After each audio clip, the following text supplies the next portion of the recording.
Don't know what you think, but in my opinion, those are some pretty good reactions. Now, would it surprise you to learn that I got those reactions from doing a trick that 2 months ago I publicly said I hated?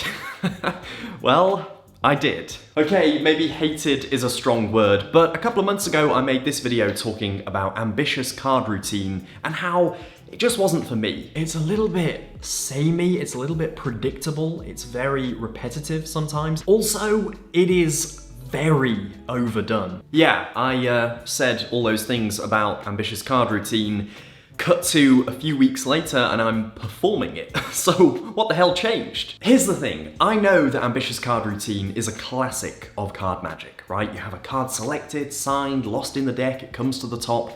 There's a certain rhythm, there's a certain predictability that I think some spectators quite like. Even though they can see where the trick is going, it's still entertaining, it's still a crowd pleaser, and I don't think there's anything particularly wrong with having that in small doses. As I say, I used to perform the routine at pretty much every gig I went to, and there were some gigs where it was the only trick I did. I just had cards signed and selected and lost in the deck all over the shop, and just muddled my way through with various sleights. I did not have a set structure, I did not have a set way of doing the trick.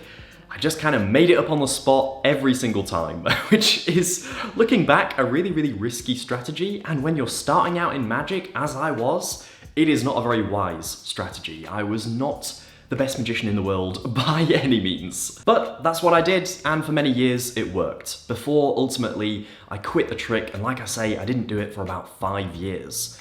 Until about a month ago, when I just had this moment where I thought, what the hell, let's dust off ambitious card routine and perform it in person. But like I said in that video, if I was going to do the routine again, it had to be a complete fresh start. So I sat down with a deck of cards and a notebook, and I literally just went through all of the different sleights, all of the different techniques, all of the different variations that I could possibly think of ambitious card routine. I kind of like to think of it as a modular routine. You've got all these different things that you can choose from, and you can kind of pick and choose to build your routine, like Lego bricks. So essentially, I had 100 of these Lego bricks in front of me, and I wanted to pick just 3 to make, in my eyes, the perfect 3-phase ambitious card routine.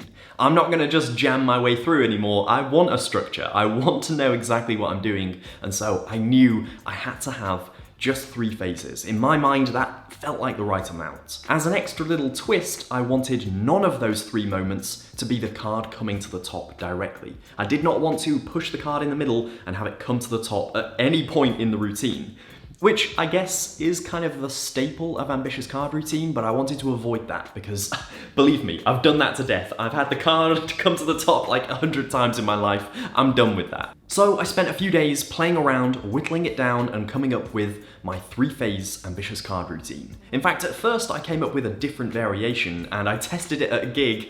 I just didn't like it just wasn't working. It was too weird, it was too out there. I was trying to be too different with it, and it didn't really feel like a cohesive routine, so I scrapped that version, went back to the drawing board, and eventually I was really happy with the 3 phases that I landed on. Phase 1 I will call the short-range teleportation effect, where you place the card in the middle, you get rid of some of the cards, put them to one side, lose the card fully in the middle, and it doesn't come to the top. And you do a couple of these sort of fake outs where it's not coming to the top and you're not sure why.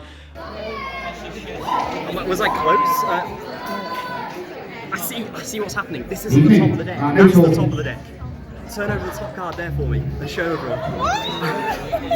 The reason I wanted to start with this effect is because it is the closest to the traditional ambitious card routine that I could get to without it actually coming to the top. Like, it doesn't feel like it comes to the top to the spectators. It really feels like it's gone from one place to another. But technically, it has come to the top, right? And we all know that essentially it has. It's just a little bit of a variation. See, I think I know what's happened. This isn't the top of the deck. Where I push the card in here, that is the top of the deck. So turn over the card over there, that's your card. Phase 2 was almost a write-in from the beginning. This was a phase that I knew I wanted to include because it is always one of my favorite moments in Magic. and that is card to mouth. I blooming love card to mouth, and honestly, half the reason I wanted to do ambitious card routine again was so I had an excuse to do card to mouth again, because it's just such a good effect on so many levels. Not only is it a cool effect, you know, the card jumps to your mouth, obviously, but it's great because people react to it at different times. You know, some spectators, especially the ones that are further away, see it almost straight away and they're like, whoa, what the hell? But then they get a secondary reaction from the fact that the other people haven't noticed yet. And it's just this like chain reaction of different people noticing at different times. I think there's just such an interesting psychology when you do a trick to a group, but they don't all react at the same moment, and everyone has a slightly different experience of what happened. Some people only see it right at the very end when you are literally pointing up and going, look, it is in my mouth, and that's the moment they see it, whereas other people have seen it for so long that it's just unbelievable. They are watching misdirection in action, and that is so entertaining for them. So yeah, card to mouth was absolutely going to be phase 2 because how could it not be? I love the trick, I really do. And that left me in a really interesting predicament for phase 3, I guess I'll call it a predicament. This was the phase I struggled with the most, and this was the one that changed in the test variations, but eventually I actually landed on a really simple one, which is card to wallet. I know, boring, right? Boring old card to wallet, but just listen to the reactions.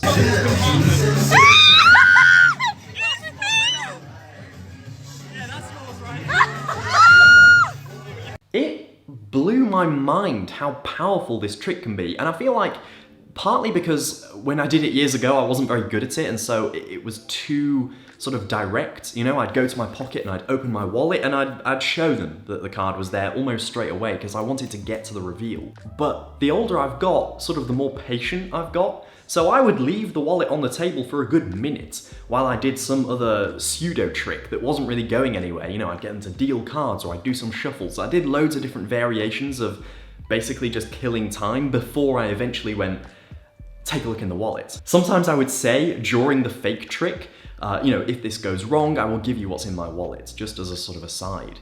And when it eventually, of course, did go wrong, it would be like, oh yeah, I said I'd give you what's in my wallet, here it is. In the past, here on this channel, I've spoken about cliché and how I like to avoid clichés as much as possible. And the whole, if this trick goes wrong, I'll give you what's in my wallet line, it felt so cliché to deliver it, but it really made a difference to the trick. It gives it a justification. It's not just a random location anymore. I've told you I will give you what's in my wallet, and then the thing that's in my wallet is the card. It just worked in a way that I didn't expect. Again, there were so many things about this experiment that I did not expect. And yes, I am calling this an experiment because this was me trying something out. And I really wasn't sure whether I was going to like it, whether audiences were going to like it, whether the trick itself even sort of fitted my style, but in the end I was completely surprised by the results of this. And is Ambitious Card here to stay in my professional repertoire? I really don't know. I find it hard to not include it now because I've done it, you know, 20 or so times and I've got it filmed a handful of times, so I can sort of watch back the reactions. And of course, people enjoy tricks in a multitude of ways, and not every trick deserves a reaction where they're screaming and shouting and going, oh my god, what the, you know. Some tricks don't do that, and that is perfectly okay. Some tricks have a much more peaceful reaction, but actually a much greater impact and a much longer lasting memory. You don't put tricks in your repertoire because they make people scream. I mean, sometimes you do, but not every trick can serve that purpose. So do I put Ambitious Card Routine in my repertoire as a permanent resident because it gets people screaming and shouting? I don't know. I'm going to continue to experiment and play around with this, and I will keep you updated if there are any major changes, but I've kind of been proven wrong in my rant that I did. I mean, sometimes you've just got to give it a go because you might discover something that you never thought was possible. There we go. That is this video. I really hope you enjoyed it. If you did, make sure to hit the thumbs up button down below and consider subscribing to the channel. Not to be one of those YouTubers, but I do potentially have some very exciting news on the horizon, which I can't fully tell you about yet, but maybe in my next video I will have more details to share on something that I have been thinking about and dreaming about for a very long time. And no, it's not a deck of cards, it's not a project, it's nothing digital. All will be revealed soon, but I'm super excited to share it with you. Thanks again for watching. I will see you in the next video. Until then, take care.